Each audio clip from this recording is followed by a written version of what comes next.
Salut et bienvenue dans cette nouvelle vidéo. Aujourd'hui, je vous propose d'en apprendre un petit peu plus sur la communication série en Arduino. Alors, ça rentre dans le cadre de la formation Apprendre le langage Arduino. Alors, pourquoi on commence par la communication série? Pour la simple et bonne raison que, en fait, ça va nous permettre d'avoir un petit peu une interface de contrôle, de débugage entre votre carte et votre programme. Simplement puisque le compiler n'est pas forcément capable de vous dire si votre programme il va marcher comme vous le voulez. Donc le compiler va juste détecter les erreurs potentielles que vous avez faites dans votre programme, mais il ne va pas forcément détecter si oui ou non votre programme fait ce que vous voulez. Et du coup, quand ce cas va apparaître, c'est-à-dire que vous avez codé quelque chose, mais que la carte, le programme ne fait pas ce que vous voulez qu'il fasse, mais la communication série va vous permettre de regarder un petit peu l'état des variables au sein de votre programme. Alors, pour le moment, j'ai fait un petit programme, comme on le voit, qui au début, au démarrage, va afficher Arduino Uno et ensuite va afficher le nombre de secondes qui s'est écoulé depuis le démarrage. C'est un fichier assez simple, c'est un programme assez simple, mais il va nous permettre un petit peu de voir comment fonctionne le serial. Alors tout d'abord, quand on regarde, Ops, Arduino référence, hop là, voilà. Tout d'abord, quand on regarde un petit peu le langage référence de l'Arduino, donc c'est sur cette page, vous avez un petit peu tout qui est annoté dessus.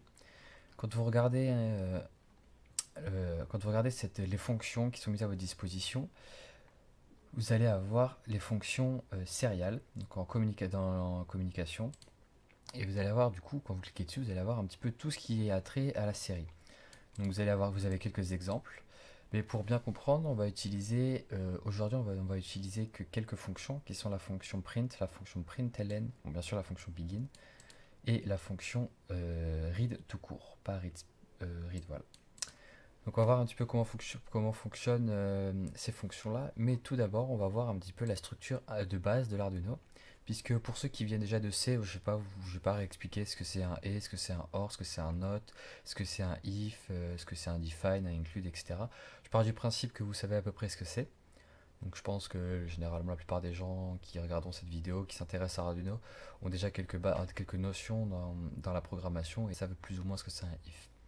Du coup, on va juste se concentrer un petit peu sur la structure, qui est une structure un petit peu spéciale sur Arduino, puisque ceux qui ont déjà fait du C natif, eh bien, on n'a pas la même base. C'est-à-dire qu'on va se retrouver directement, mais dès le moment où on va ouvrir notre fichier, .ino par exemple, mais directement, on va se retrouver avec un void setup et un void loop sans include, sans rien. Alors, ce qu'il faut savoir, c'est que derrière ça, il y a un petit peu de code caché puisque en effet, de base, quand vous allez compiler ça, l'IDE derrière va rajouter en fait une librairie, une inclusion de librairie qui est la librairie arduino.h et qui du coup inclut la définition de ces fonctions, qui va inclure un petit peu toutes ces fonctions qu'on va voir, donc serial, print, pinmode, etc. Donc c'est pour ça que c'est juste quand on édite un fichier, quand on édite notre programme sous Arduino, en fait, on voit que la face apparente de notre programme. C'est-à-dire qu'il va y avoir derrière, en vrai, il y a tout un système qui va inclure le bootloader, qui va définir les pins, etc. Et tout ça, c'est quelque chose qui est qu'on voit très peu. Et là, on peut le comparer, c'est tout simplement quand on regarde dans les builds, le c.hexadécimal, donc on tout l'ouvre. Vous voyez que déjà, rien que sur un très petit projet, donc là, vous voyez, il y a quoi, il y a une dizaine de lignes, ben on se retrouve très rapidement en hexadécimal avec un projet qui approche les 120 lignes. Et encore, c'est l'hexadécimal, donc c'est encodé, ça veut dire que c'est plus petit que ce qui est réellement marqué ici. Oups, je crois que j'ai fait une bêtise. Voilà. Voilà, donc c'est pour ça que c'est très important de comprendre comment ça fonctionne. Donc généralement, quand on regarde un programme Arduino, le programme va être décomposé en 5 parties. Donc il va y avoir une partie d'inclusion de librairie. Donc là pour le coup on n'a pas d'inclusion de librairie, mais généralement ici, bon, juste pour l'exemple, on va include arduino.h. Arduino.h, voilà. Alors, include arduino.h, comme je disais, on va pas revenir, mais include ça veut dire qu'on a fait appel à la librairie arduino.h, et comme ça nous permet automatiquement de dire, ben, comme ça, lui, serial, enfin, .begin, .println, .print, .read, donc là on les a pas vus, delay, il sait ce que c'est, puisque c'est des fonctions qui ne sont pas intégrées de base en C, donc c'est des fonctions qui sont directement définies là-dedans. Donc ça c'est la première zone qu'on a, la zone déclarative et inclusion, la zone d'inclusion pardon, ou de déclaration des différentes librairies qu'on va utiliser. Ensuite on va avoir une deuxième zone qui se trouve ici, qui va être la zone d'inclusion des différentes variables. Donc par exemple ici moi j'ai qu'une variable, c'est ma variable compte qui va permettre de compter mon nombre de secondes. Ensuite on va avoir alors on va effacer, on va prendre un sketch vide. Hop hop hop. Voilà. Ensuite il va y avoir donc, vu que ici on a zone d'inclusion librairie, je sais pas écrire. Voilà. Ensuite, on va avoir zone d'inclusion de déclaration des variables. Donc c'est ici où on va déclarer un petit peu toutes nos variables globales à notre programme, parce qu'en fait, il y a toute une histoire de portée de variables. C'est-à-dire que si je définis une variable dans void setup, par exemple, je fais int setup, mais là, cette variable-là, elle sera disponible que dans setup. Si je l'appelle ici, si je fais loop égale quelque chose, automatiquement, si là je compile, si setup, bon, c'est pas forcément le bon exemple parce que il va pas le voir automatiquement. On va mettre S, je pense qu'il le verra. Ouais, il le voit même pas, mais là, si par exemple, si je compile, automatiquement, lui, il va me dire non, non, attends, S, je ne sais pas ce que c'est. Ça, pour moi, ça n'existe pas, tout simplement, puisque int S est déclaré dans setup, donc cette variable-là n'est accessible que dans setup et n'est pas accessible autre part. Donc ça, c'est pareil, c'est du C de base, c'est rien de bien compliqué. Alors ensuite, la troisième zone, c'est soit la zone void setup, donc une zone un petit peu spéciale, je vais y revenir juste après, soit pour certaines personnes, ça va être la zone des fonctions de leur programme qui ont été donc des fonctions personnalisées. C'est-à-dire que, par exemple, ben, s'ils ont envie de créer une fonction qui va gérer l'affichage, donc par exemple void affichage quelque chose, qui va gérer uniquement l'affichage, ben, soit leur fonction, soit ils vont faire en sorte que ça soit ici, soit ils vont la mettre après le programme. Alors moi, c'est une convention personnelle, je préfère la mettre après, comme ça fait quelque chose de très clair. À ce niveau-là, je sais dès le début, je vois ce qu'il y a dans mon setup, je vois ce qu'il y a dans mon loop, et comme ça, généralement, mon void setup et mon void loop sont assez courts, ça de l'ordre d'une cinquantaine de lignes. Et après, par contre, ben, j'ai 100-150 lignes de programme où je vais avoir toutes mes fonctions personnalisées. Et du coup, ça m'évite que quand je veux modifier quelque chose dans mon void loop ou quand je veux rajouter un test ou faire un débugage, ben, ça m'évite d'avoir à scroll tout en bas, à scroll en haut, scroll tout en bas. Là, j'ai juste comme ça, j'ai tout en haut, je vois toutes mes différentes variables, les portées qu'elles ont, et ça m'évite d'avoir de faire des allers-retours. Donc du coup, moi, cette zone-là, je vais la mettre à la fin, donc en tant que zone 5, donc zone de déclaration des fonctions perso. Oups, si j'écris n'importe quoi, perso. Voilà. Et ensuite, on se retrouve avec deux fonctions de base, donc qui va être la zone un petit peu, la zone setup et la zone loop. Alors c'est quelque chose de très important avec Arduino, tout simplement, puisque si vous vous amusez à enlever ces fonctions-là, lui, quand vous allez vouloir compiler, il va vous dire là il y a un souci, il manque des trucs. On va le voir le temps que ça se termine de compile, et en attendant, je vais vous expliquer. Voilà, automatiquement, lui, il va vous dire, attends, ben là, j'ai un petit souci. Je connais pas, je sais pas où est setup, je sais pas où est loop. Et du coup, forcément, ben là, il est un petit peu perdu. Ça, c'est très important à mettre en place, à mettre. Donc, la fonction void setup et la fonction void loop, puisque ce sont des fonctions, mine de rien. Et en fait, elles sont appelées dans votre programme. Donc, une fois votre programme compilé, en fait, ce sont des fonctions. Donc, void setup qui est appelé au tout début du démarrage. Donc, quand vous allez réinitialiser, quand vous allez appuyer sur le petit bouton qui va réinitialiser votre Arduino, void setup, c'est la première fonction qui va être appelée. Et donc en fait, si vous voulez, tout le code qui va être à l'intérieur de cette fonction va être exécuté une seule fois. C'est-à-dire que là, pour le coup, on a vraiment le fait que, ben, par exemple, si ici j'ai la ligne A, la ligne B, forcément, si j'ai la ligne A, la ligne B, la ligne C, automatiquement, là, ici, il va faire A, B, C dans l'ordre et ensuite il va passer à autre chose. Il ne va pas exécuter ça. Contrairement à la fonction void loop, qui elle est vraiment là où le programme, c'est le cœur du programme qui est dans void loop, pour la simple et bonne raison que void loop c'est une fonction qui est un loop, donc qui est une boucle infinie, qui ne s'arrête jamais et qui n'a pas de temps de latence. C'est-à-dire que si vous ne lui mettez pas un delay, donc par exemple un delay de 10, donc delay au cas où c'est une fonction un petit peu de base qui vous permet de faire de faire pause dans le programme pendant un certain nombre de millisecondes. Donc voilà, par exemple, si vous utilisez des fonctions donc vous n'êtes pas sûr de ce que ça fait, vous allez sur cette page-là, donc la référence homepage, donc dans Learning et dans Références, vous avez ici tout un onglet fonctions, variables aussi, parce que c'est des variables de base. On y reviendra dans un prochain chapitre. Et par exemple, delay, on descend, et je ne sais pas lire, du coup on va faire directement, hop là voilà, delay. Et ici on voit que ça pose le programme, enfin ça met en pause le programme pour un temps donné qui est donné en millisecondes et qui est spécifié en paramètres. Donc et là il vous fait un petit rappel pour ceux qui sont nuls en maths comme quoi il y a 1000 millisecondes dans une seconde. Donc voilà, là il y a la syntaxe, les paramètres, etc. Donc généralement c'est dans le programme de base, voilà, c'est pour ça que c'est très important de connaître le delay, ça vous permet un petit peu de savoir ça. Et vous allez avoir dans le void loop, en fait, ces loops, vous ne mettez pas de delay, mais lui il va enchaîner, enchaîner, enchaîner, enchaîner, enchaîner sans jamais s'arrêter. Et si jamais vous faites quelque chose qui demande des opérations complexes, des calculs, et qu'il s'arrête jamais ou il fait jamais de pause, ça peut amener en fait à avoir des soucis où vous allez avoir l'Arduino qui va être saturé. La mémoire de l'Arduino, enfin la RAM de l'Arduino va être saturée parce que un microprocesseur, enfin une Arduino, ça peut se comparer comme un très très très très petit ordinateur. Et donc du coup, si vous lui demandez trop de choses à faire en même temps, lui il va saturer. Et au bout d'un moment, il va dire attends là je peux plus et là votre Arduino va tout simplement planter.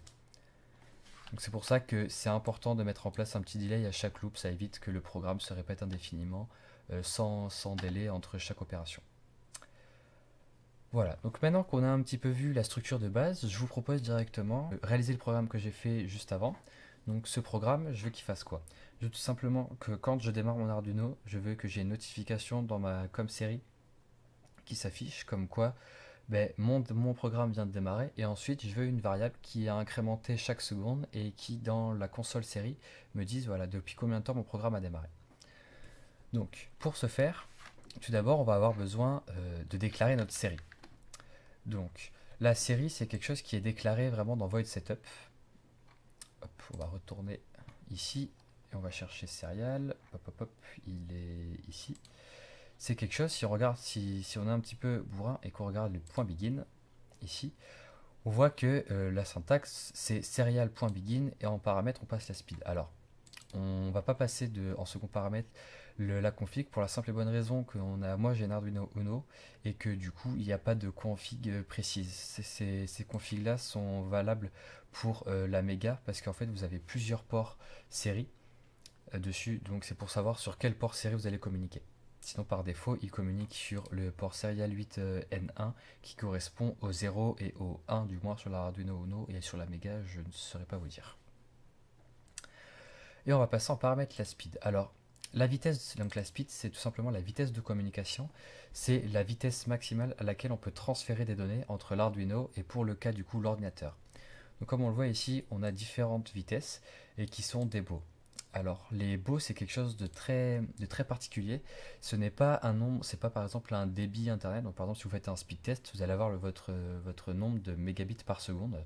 Là c'est pas du tout ça, puisqu'en fait un bau et un bit par seconde n'a pas du tout la même équivalence, sachant que un bau peut faire, enfin une communication en bau, série en bau, peut faire passer plusieurs bits dans le même temps. Donc du coup vous vous retrouvez avec une communication qui est un petit peu augmentée. Tout simplement en fait le nom, le beau ça va être alors si vous cherchez hop.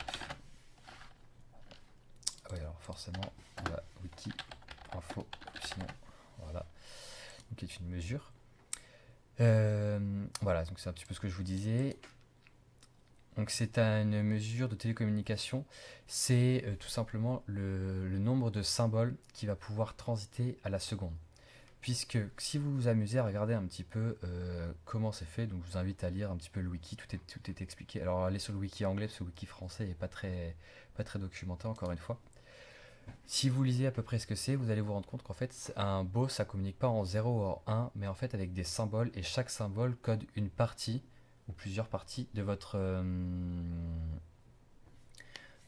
message. C'est pour ça que par exemple si vous utilisez la mauvaise vitesse de communication, donc si vous dites à votre Arduino, voilà, je vais communiquer en 9600 baux et que de l'autre côté, je ne l'ai pas là, mais hop, si on réouvre ça et qu'on ouvre le com série, donc qui s'ouvre, je ne vais pas montrer, mais le moniteur série qui s'ouvre ici. Donc si vous ouvrez le moniteur série, c'est important à faire un petit rappel juste là. Il faut tout d'abord que vous mettiez le port. Donc moi le COM1 généralement c'est le port par défaut quand vous installez le logiciel. Et moi vous voyez ici COM5 Arduino Genuino Uno. Donc j'ai bien mon Arduino qui est là, donc mon COM5 est sélecté. Et sélectionné, pardon. Sélecté, bien joué ça. Donc quand on clique sur moniteur série, automatiquement votre Arduino va redémarrer. Et là, on voit le programme qui s'exécute. Donc on voit ici, bon, pas de fin de ligne, ça c'est configuration, des fils automatiques, ça veut dire que, défile automatiquement, c'est-à-dire que dès que l'interface est remplie, s'il y a des nouveaux messages, il revient à la ligne automatiquement. Donc ensuite ici on voit 9600 beaux, donc c'est ce que je vous disais. On peut un petit peu s'amuser à communiquer en tout et n'importe quoi, et par exemple si on met 115 200 beaux, soit il va rien s'afficher, soit au bout d'un moment on va voir apparaître des petits signaux, par exemple des Y tréma, des A tréma, ce genre de bêtises. Alors je sais pas si on met avec 300 beaux, voilà, on a des Y tréma, des S, etc. Donc ça c'est les symboles dans lesquels ça va communiquer. Donc là, bien sûr, il comprend pas trop puisqu'il n'a pas le même, pas le même le bitrate, donc le baud rate par seconde. Donc du coup, pour lui, ça veut pas dire les mêmes symboles. Ça vous permet un petit peu de voir si jamais vous avez ça, c'est tout simplement soit que vous avez un problème de masse, mais si vous êtes connecté en USB, c'est juste tout simplement le seul et unique problème qu'il peut y avoir, c'est que vous n'avez pas le même bitrate entre votre programme que vous avez écrit et le moniteur série qui est ici. 9600 beaux, automatiquement ça réinitialise et là boum directement tout va bien.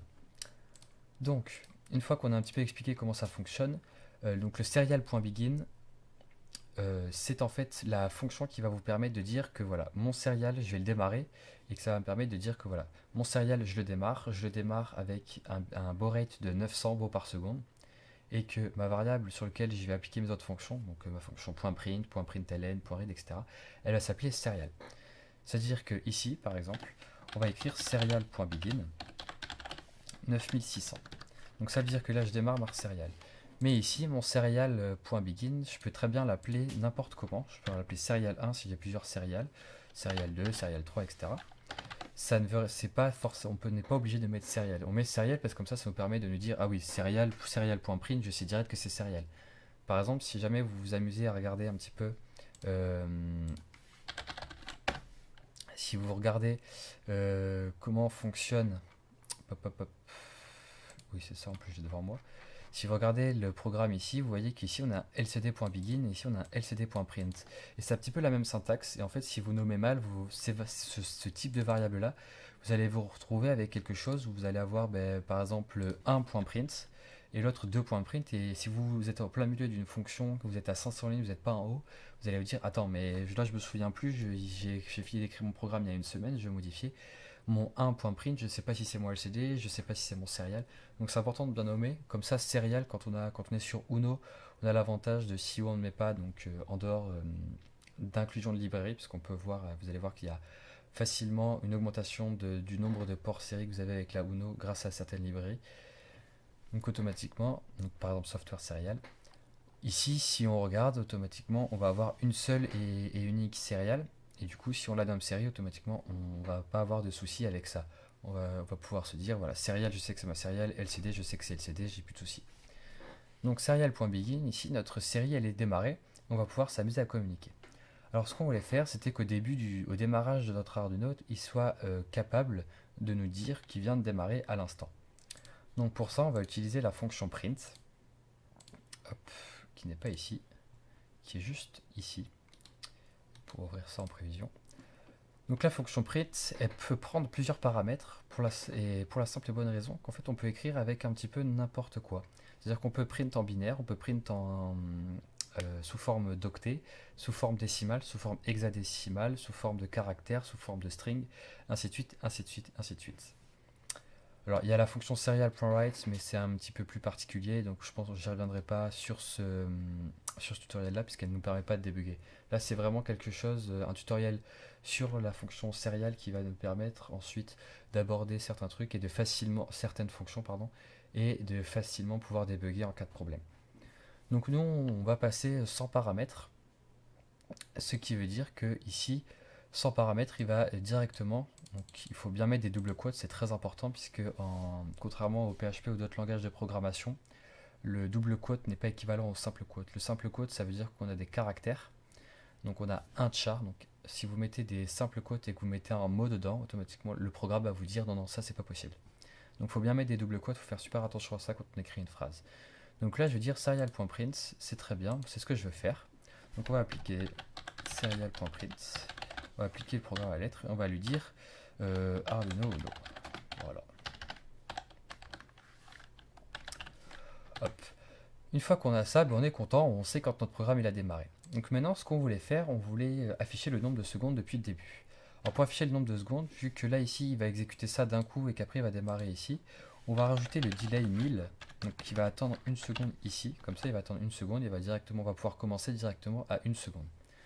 Donc pour compter mon nombre de secondes, je vais avoir besoin d'une variable. Ma variable, on va l'appeler count, parce qu'on est très original. On va l'initialiser à 1, du coup, puisqu'on attend la seconde ici. Et cette variable, qu'est-ce que je dois faire? Mais je dois, une fois que mon délai est passé, je dois l'imprimer dans mon série, donc dans mon port série, et ensuite je dois l'incrémenter. Bon, l'incrémenter, rien de bien compliqué, on fait un compte, soit count égale count plus 1. Hop, mais c'est un petit peu sale. Et sinon, on a l'équivalent qui est un petit peu plus joli, qui est count plus plus, tout simplement, qui va automatique, qui lui est l'équivalent de count égale count plus 1. Donc pareil, donc dans le même style, vous avez count moins moins, qui est l'équivalent de count égale count moins 1. Donc là, on va faire count plus plus. Et là, on va se dire, bon, j'ai envie d'imprimer automatique, j'ai envie de print le nombre de secondes, mais j'ai envie que ce soit bien print, c'est-à-dire que j'ai pas envie de me retrouver avec juste, on va le faire pour le début, serial.print, ben on va juste print count, on va voir ce que ça donne, donc automatique, on va le compiler, compiler arduino.c, hop hop hop, on va vérifier qu'on n'ait pas d'erreur, voilà qui est fait, arduino.c sur le port 5, alors c'est un compiler un petit peu spécial, si vous vous posez des questions là-dessus, je vous invite à aller voir le tutoriel dédié à ça qui est celui-ci. Je mettrai le lien dans la description, bien évidemment. Hop là. Donc on va ouvrir notre logiciel Arduino. Alors sachez que si vous voulez communiquer en série, vous avez plusieurs moyens. Soit vous passez par le moniteur série, soit vous pouvez passer par un petit outil qui s'appelle Qt. Hop, qui est un petit .exe à télécharger, c'est-à-dire qu'il n'y a rien besoin d'installer. Et c'est assez pratique. On va le télécharger. D'ailleurs, on voit que j'ai téléchargé 45 000 fois. Hop, qu'on fait exécuter. On voit ici qu'on peut communiquer en série. Ici, il nous demande la comline. Donc ici, on est en com5. Et on communique bien en 9600 baux. Donc là, il nous dit qu'il n'est pas capable, de se connecter parce qu'on l'a déjà ouvert là. Donc il ne peut pas se connecter deux fois. Voilà, sachez que si vous n'aimez vraiment pas l'IDE Arduino, vous pouvez totalement vous en passer grâce à ça, grâce à ces scripts-là et grâce à Qt. Ici, on voit quelque chose de assez sympathique, c'est-à-dire qu'on nous affiche bien Arduino Uno, donc on va juste hop, éteindre et relancer pour que ça soit clean. Il affiche bien Arduino Uno, il attend une seconde, il nous affiche bien 1, 2, 3, etc. Alors là, c'est sympa, on a réussi à écrire nos premières lignes en serial, mais c'est un petit peu mal formaté. Il retourne pas à la ligne, c'est incompréhensible, on ne sait pas à combien de secondes il en est, on ne sait pas si c'est des secondes, des patates, des choses. Alors on va un petit peu essayer de mettre ça en forme pour comprendre un petit peu mieux. Ça c'est assez important à mettre en place quand vous allez vous retrouver avec une grosse communication série, puisque si jamais vous débuguez 45 fonctions à la fois, on peut arriver à 45 fonctions de débugage ensemble assez rapidement, si ces fonctions sont un petit peu toutes liées entre elles, si vous avez une variable qui est appelées un petit peu l'une dans l'autre et l'une dans l'autre et ainsi de suite, l'une dans l'autre et un petit peu comme les poupées russes, on va voir que assez rapidement on peut amener à avoir beaucoup de lignes de débugage juste dans la console et du coup pour s'y retrouver c'est important de bien nommer ça. Donc pour faire ça, hop, on va fermer ceci. Ici on avait vu qu'il y a une deuxième fonction quand on regarde ici qui est juste en dessous de print qui s'appelle println. Alors le println, c'est une fonction qui va être utilisée le plus souvent, et comme on le voit dans la description, ça va tout simplement être la même chose qu'un print, sauf, donc ça prend les mêmes paramètres, valeurs, format, donc c'est exactement la même chose que ça, que cette fonction print, sauf que lui, à la fin, il va vous rajouter le anti/n, qui est en fait l'équivalent du retour à la ligne. C'est-à-dire que quand vous mettez println, lui automatiquement il va être capable de vous faire le retour à la ligne tout seul sans que vous ayez besoin de rajouter quoi que ce soit d'autre. Alors c'est assez sympathique puisque vous allez voir que de suite ça va être beaucoup plus joli. Donc par exemple on va l'ajouter ici et vous allez voir et du coup ça va nous permettre que quand on va regarder niveau série pour voir le Arduino Uno et ensuite le print du nombre de secondes qui va être fait en dessous, ça va être détaché, c'est à dire qu'on va avoir un début où ça va être Arduino Uno bah, ok, on sait qu'il a démarré, on sait que ça attribue bien au void setup, et ensuite, en dessous, dans le void loop, on va avoir nos comptes. Donc, c'est pareil, nos comptes, on voyait, bah, c'était un petit peu détaché. Alors, on pourrait être tenté de faire un print ln count. Ça marchera super bien, ça nous fera Arduino Uno, retour à la ligne 1, retour à la ligne 2, retour à la ligne 3, retour à la ligne 4, etc., etc. Mais nous, on veut savoir un petit peu ce que c'est ce fameux count. On veut savoir que c'est des secondes. Donc du coup, ce qu'on va faire, on va laisser ce print là, puisque la concaténation sous Arduino étant assez galère, on va laisser ça, et puis on va un petit peu se jouer du système. C'est-à-dire qu'on va utiliser serial.println cette fois-ci, juste en dessous. Et là, on va utiliser une chaîne de caractères. On va faire un espace. Et on va lui dire seconde. Alors, on va mettre le S entre parenthèses, parce qu'on va écrire français. Et là, en fait, qu'est-ce qui va se passer? C'est-à-dire que lui, le serial.print, il va l'afficher sur une ligne. Donc, on va mettre ça en commentaire. Par exemple, il va vous afficher 1. Et ensuite, il va vous afficher seconde. Et ensuite, il va faire le retour à la ligne. Donc, le retour à la ligne qui se matérialise par le anti/n. Et donc, ce que ça va nous permettre de faire, ensuite, vu que c'est une boucle, il va attendre là une seconde, puis il va écrire 2, et puis il va réécrire seconde. Et ensuite, il va faire le... Ok, j'ai pas écrit seconde comme il faut. Et ensuite, il va refaire le anti/n. Et du coup, ça, on va avoir quelque chose de très bien formaté, puisqu'on va savoir de suite ce que c'est. Donc, on va de suite compiler. Compiler. Arduino.c, hop là. On va de suite savoir ce que c'est, et de suite, on va pouvoir comprendre un petit peu sans avoir à connaître le programme. Donc, si vous vous amusez à débugger le programme d'un ami, ou ce genre de choses, ou le programme qui a déjà été fait, vous savez de suite ce que c'est. Ou pareil, si vous débuguez un programme que vous avez fait il y a longtemps et que vous ne vous souvenez plus de comment il fonctionne, ça peut permettre d'être sympa. Et là, on a quelque chose, voilà, Arduino Uno, puis revient à la ligne, 1 seconde, 2 secondes, 3 secondes, 4 secondes. Donc là, on a fait quelque chose qui va nous permettre, de tout au long de cette formation, de si jamais vous avez un problème, de débugger votre programme. C'est-à-dire que si jamais, dans un programme qui est un petit peu plus complexe, donc je pense notamment à des programmes qui font des centaines de lignes, ou tout simplement, vous avez une fonction, à un moment, vous avez une fonction qui compte le nombre de secondes, et puis bizarrement, au bout d'un moment, ça revient à 1, vous ne savez pas trop pourquoi. Mais vous allez comme ça pouvoir vous amuser à faire en sorte de savoir quel est l'état actuel de la variable et quand est-ce que ça revient à 1, quand est-ce que ça y revient pas.